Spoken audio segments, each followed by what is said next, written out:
Welcome to She's Crafted to Thrive, a show for women in photography and other creative businesses. You will hear conversations about the real everyday struggles of juggling life and business while trying to maintain passion and balance. As women, we have the skill of getting things done, but sometimes we get in our own way. It's here where you'll see that you're not alone. You'll discover that success does not mean perfection. Fear, negative thoughts, and challenges are all part of the journey. On the podcast, you'll find the inspiration and tools you need to have a life and business that thrives. Hello, my name is Nikita Williams. I'm a marketing consultant for women in photography and other creative businesses, living with endometriosis and sharing my story, and I'm your host of She's Crafted to Thrive. I can't wait for you guys to listen to this intro episode to see why I started it, what my journey has been, and why you will want to listen.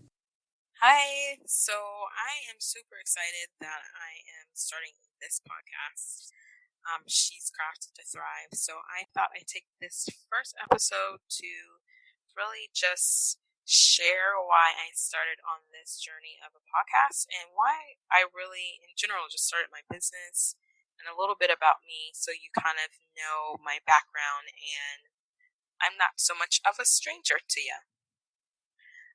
So I'm going to first start talking about why I titled this podcast She's Crafted to Thrive. And one of the reasons why is because I think that name is super cool. And that's the name of my business. The name of my business is actually Crafted to Thrive. And I work with photographers and creative entrepreneurs, specifically women, helping them craft a life and business that they love. And how I do that is by doing a lot of things like coaching in the marketing space on how to do the things they need to do. So that's kind of in a nutshell what I do for them. And I used to do a lot of services where I do done for you services, and I'm moving away from that, where now I'm taking a lot more time doing the piece that I really enjoy, which is really just teaching and helping clients learn how to do some of these things or prioritize where they need to go in their business and what things they need to do in order to grow. And while on this journey of my business of Crafted to Thrive, working with women in photography, I work a lot with photography people in business because I love photography. My husband and I used to have a photography business way back when.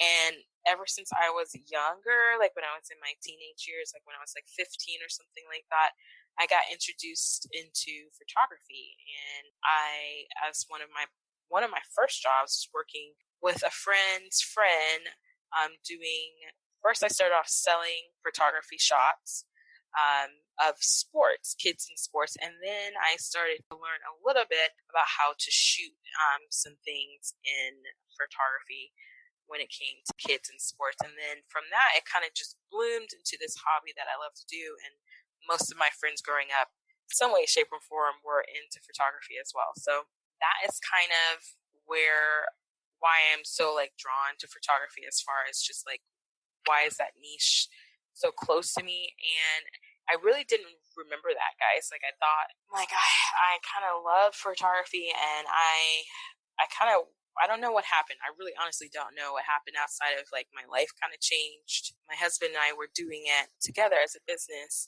and my health and stuff. And I'll tell you about that in a minute, but kind of got all out of whack and everything. So I kind of let it kind of just dissipate. And because I wasn't doing it so much as a hobby, I kind of disconnected from it as far as a business thing. So for a while there in my Crafted to Thrive business, I wasn't specifically supporting photographers or creative entrepreneurs. I was just helping anyone and everyone that was in business work for themselves, specifically women. I was that niche in that sense of helping women in business. And I was doing like virtual assisting. I was doing a whole bunch of other things. But I really wasn't sure what I wanted to do at the time. So I feel like I need to fill you in on the other piece of this. So we've been in Florida for 2 years now in September. And before that, we were in Atlanta. That's where I grew up. That's where I met my wonderful husband. And that's where my mom and my brother are. And that's where like pretty much my whole family base And a lot of my experiences in life happened in Atlanta, Georgia. So that is home. It will always be home. Never thought that. Growing up, I thought I'd never want to come back to Atlanta. I would travel and go all these different places, and I would never, ever, I just was not a homebody at all. But I do miss home a lot these days. So, from Atlanta, we moved here because my husband found a job, and I love the ocean, guys. I love the water. I love the beach. It's something that just honestly soothes me. It really helps me with stress. And the sad and funny thing is that we used to come here way more frequently to visit for vacation, and now the beach and the water and everything is so close to us that we don't get to it as often. And part of that is because of my health stuff that I've got going on, but it's so funny how that works. But we like it here. We like it here in Florida a lot. So when I came here to Florida, I had a choice of continuing my real estate business, which I did have in Atlanta. I have my real estate license. And I decided not to. One, I did not want to have to go through the hoops and jumps of getting my real estate license in Florida.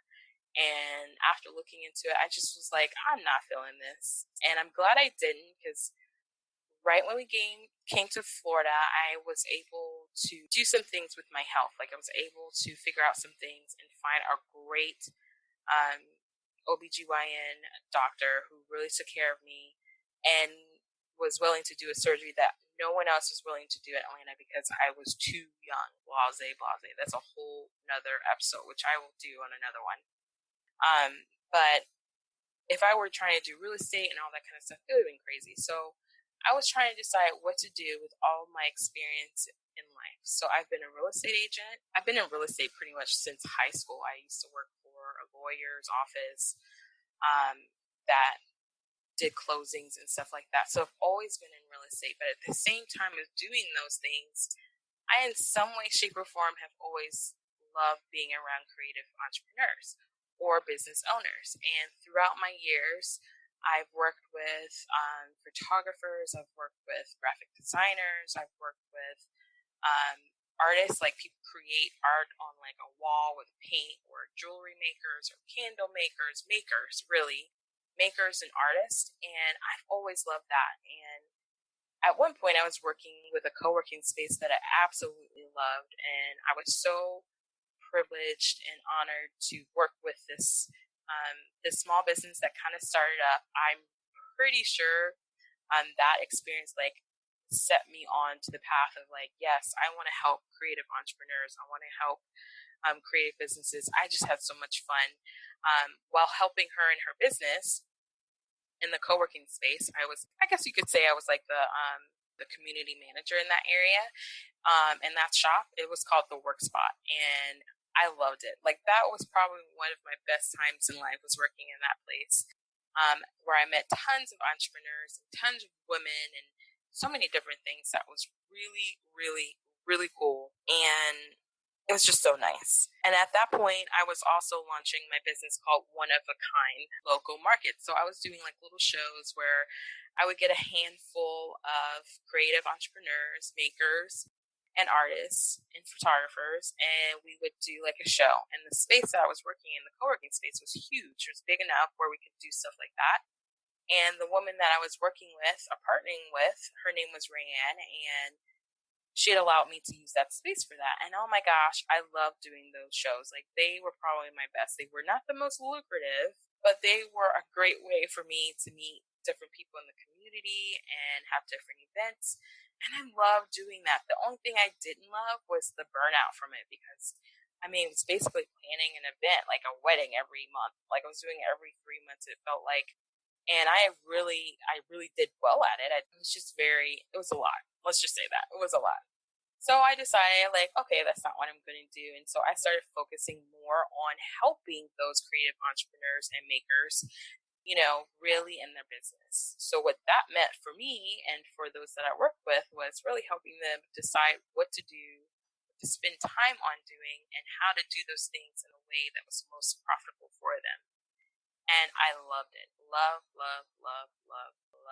it. And then life kind of changed, and the co-working space that I was working with, they changed, they shifted. And so I shifted. And at the time, my husband and I were volunteering, and we do this. We continue to volunteer now. We decided that we wanted to help our congregation in an area learn a foreign language. And one of the language was Bulgarian. Yeah, you heard me right, Bulgarian. Had never heard of it before. And it was so awesome. It was another awesome time of our lives. We learned Bulgarian. We traveled quite a bit. We have such close friends from that time in our life. Like, they are family for life. It was just really, really nice. And it was really nice to be in that voluntary work, meeting people who weren't really familiar with what we were talking about, which was about the Bible and just different things that they had never heard of. And we did that for about 3 years. But that time frame met us or brought us to St. Pete. One of those times we came here to visit, and that's where we are right now in St. Pete, Florida. And we just loved the area. We just thought it was so hip and cool. And for years we had talked about moving to Florida. We were thinking, yeah, we'll move to Jacksonville. We'll do all these different things. But when we came to St. Pete, it was just like, this is the perfect fit. One, it's like so cool. Two, it's like water is surrounding us. And it was just really nice. We really liked the area. So when my husband got the opportunity to get a job here and it was here, we were like, yes, we're going to do this. We're going to go. And we sure did. It was really fast. Our friends and family didn't have much time to get ready for us to be gone, but we did. We left. And we've been here for 2 years. So when we came here, I had a lot of things going on with my health, and I decided, well, I'm going to work for myself. It's probably the best. And like I said earlier, I'm so glad I did that because it's allowed me the freedom to do so. But the biggest problem was I had so many years of different experience and working with different people. I was feeling like really overwhelmed with where should I go? What should I do?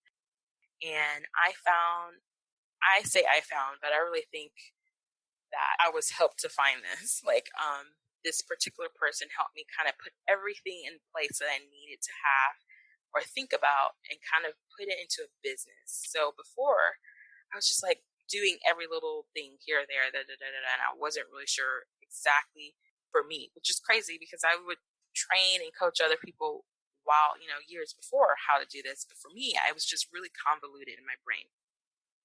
So Julie Stoyan, I don't know if you know her, but Julie Stoyan is a mom, and her story is amazing. And I found her right before she kind of blew up. That's what I say. I feel like she's like completely huge.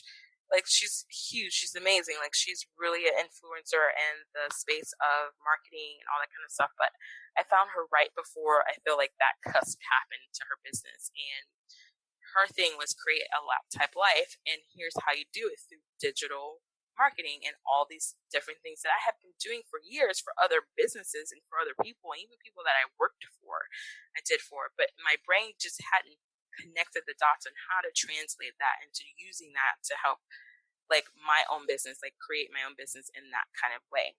And I did her course for like 3 months, and it was like, bam, I went right into it. I had some clients. It was great. I was doing Facebook ads, other little virtual assistant kind of things, but mainly my focus, my drive was Facebook ads and email marketing and landing pages. And I started to learn how to do some custom CSS for Squarespace. And I've always used Squarespace, so that's been like my jam for a long time because we used it for our photography business way back when, because WordPress was just not something I was going to take the time to learn about because it's so much. So I did that, and ever since then I've kind of been pivoting.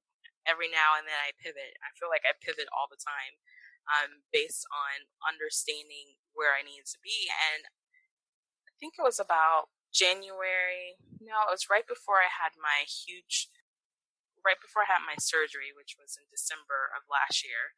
I had a hysterectomy, which is crazy, I know, because I'm 30. And I'm 31 actually, but then I was just turning 30, or had just turned 30. And it was because of my health issues. I have endometriosis and polycystic ovarian cyst syndrome and fibromyalgia and a whole bunch of other lists that I'm not going to go into. But I've been suffering with endometriosis, which has been the biggest concern, which causes all the other flare-ups in my life, for a long time. And for years, you know, my doctor was like, we can't do this. We're not going to do it. I had surgeries where they went in and like scraped the endometrial tissues out or burned them away, but nobody was willing to do the hysterectomy because I was too young. That was the cusp of everything. No, you're too young. So when I came here to St. Pete and we found a doctor that one was willing to do it, two was amazing at what she did, I was like kind of like scared to what to do with my business, because that meant that a lot was going to change, even though I feel like my day-to-day life has really, it's just been the same consistently. And at that time, a good friend of mine came back into my life. I'm so thankful. Her name is Renee Hughes, and she is a simplicity coach and entrepreneur. She has her own business and a young living entrepreneur, and she helps women and she helps people really get simple, like look at your business and life in a simplistic way and do it in a simplistic way, and then also find where you need to be. And then not only that, to be consistent and not overwhelmed and not stressed by it. And I knew she had a business, but I didn't know this is what she was doing. She reached out to me to introduce me to the essential oils because I wasn't really using them for my health. I had, used them for other things at times, but I hadn't heard anything about using them for like dealing with my essential oils, like dealing with my endometriosis.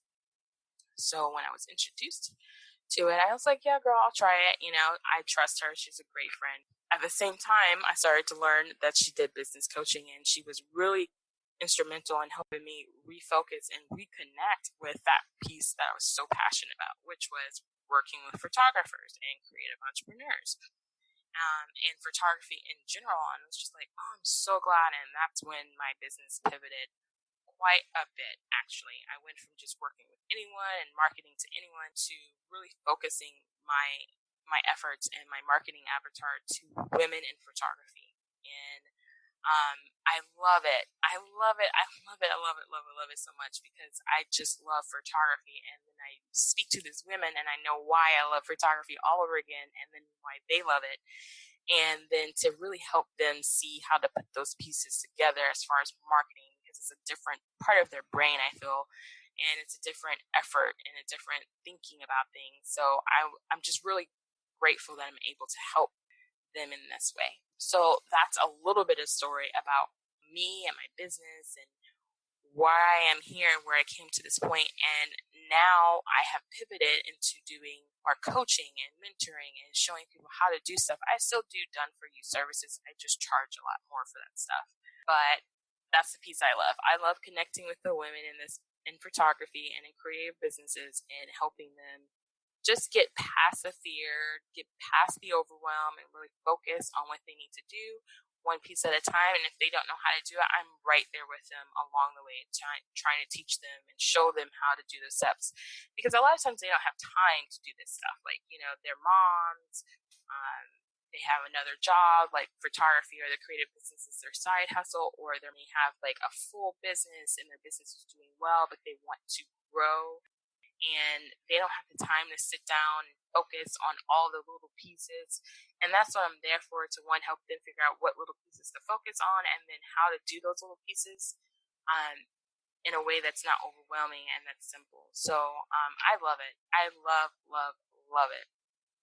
But while doing this with these women and in this business, I was struggling myself with blogging, and it's such a huge thing. It's, content is king. Everybody says it, and that's what you're supposed to do is content, right?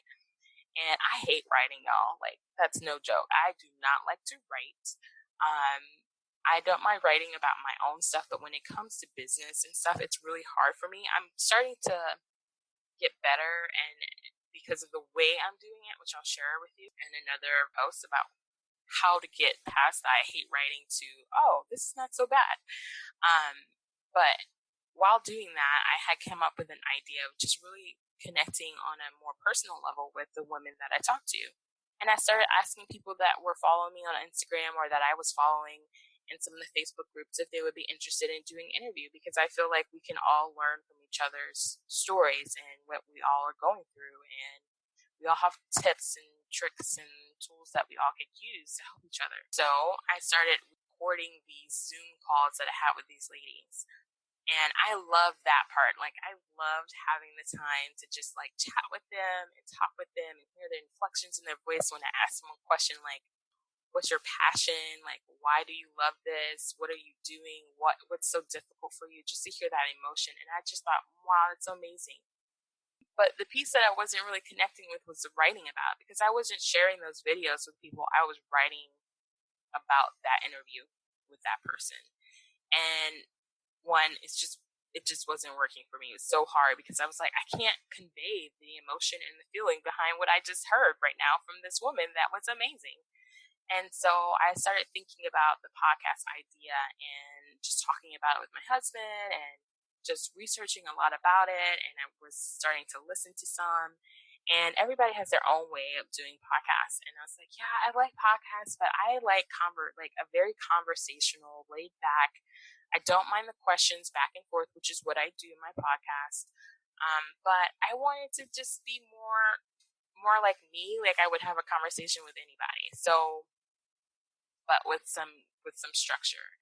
So I was really focusing on trying to get to that point because, one, I knew a podcast, I could just, edit it and have someone do the show notes and be done. And then two, it's so much more enjoyable because I get to just chat with these wonderful women and share their stories and hope that it inspires other people to push past their fears or to use something that they heard to like grow their business, like thebomb.com, so that they feel so much more confident that they can do it. And you will fall and you will fail and you will make mistakes, but you will have success. You will have, really awesome days. Some days won't be so awesome, but guess what? You will survive and you will continue. And every woman in business has that story, and specifically creative entrepreneurs, we have really high highs and really low lows. So it's really important to feel like, oh, we're not alone. And that's the piece that I really wanted to share. So that's why I decided to name this podcast She's Crafted to Thrive, because we are all created in a sense that, we all have something special. And wonderful thing about this is that as I'm like recording these podcasts with these awesome ladies, all of these women that I'm talking to have learned that we all have something very special to offer. We're not all the same, we're all different, but we do have a lot of the similar concerns and fears and how we can really help each other. Definition of craft is a skill in planning, making, or executing. And that's the truth about women. We have a special skill. To me, I think we have a special skill in planning and in making things happen. And that's why I named this podcast She's Crafted to Thrive, because we are, all of us, this is the one thing that's pretty consistent for all women, is that we have the skill to make things happen and plan and execute them well. That's how we were created. I believe that we were created that way. We were created as helpers, and we were created to put things in place. And as women, we do that every day, whether we're on our own, with our families, in our business, in our life. That's what we do. We all might do it differently. We might all think differently in a way, but I believe part of our purpose is to craft these lives that we have. And so I just wanted to share that piece of everyone's story, because that's so different for everyone, and to really be there for each other and hopefully build a tribe of women who feel and are confident in that fact that we're not alone, and we can do whatever it is that we put our minds to, and we can accomplish it. So I want you guys to know what's coming up on the podcast. It's lots of interviews with lots of awesome women. They're going to be women in photography and creative businesses. Some of them are not in creative businesses or photographers. Some of them will be women who support those type of women in those businesses. There'll be coaches, there'll be marketing experts every now and then, but the majority of this will be about the women who are in these niches, who are photographers, who are in creative businesses, because I want to share their stories, and I want other people to be like, if they're on the edge, or if they're at home and they're like, I don't know if I want to do this, or if they're on the verge of giving up because they feel like nobody else has experienced those low lows, then I want them to hear this podcast and be like, I can do it. She could do it. I can do it. I can push past and I can grow. And I think the biggest piece is that I really want to facilitate conversations that matter for women in these businesses. And I hope that we can create authentic friendships and collaborations within this group. I will be launching a Facebook group for you guys so that we can all kind of connect and just stay connected in that way. And my content will be free when it comes from She's Crafted to Thrive. And if you would like to know how to be a guest, if you've been in business, you can go to my website at craftedtothrive.com and see there how to be a guest. Or if you might be considering about being a sponsor once we get all thebomb.com. I like these sayings. I'm such a 90s girl, so y'all just get ready because I say stuff that's so old school. And I say old school because it's like 90s. I know. Anyway. Just know that this is going to be a lot of tears, a lot of laughter, a lot of real talk, and a lot of ways to be inspired to do the things you want to do. You'll find the inspiration and tools that you need to have a life and business that thrives, because yes, we are women and we are crafted to thrive.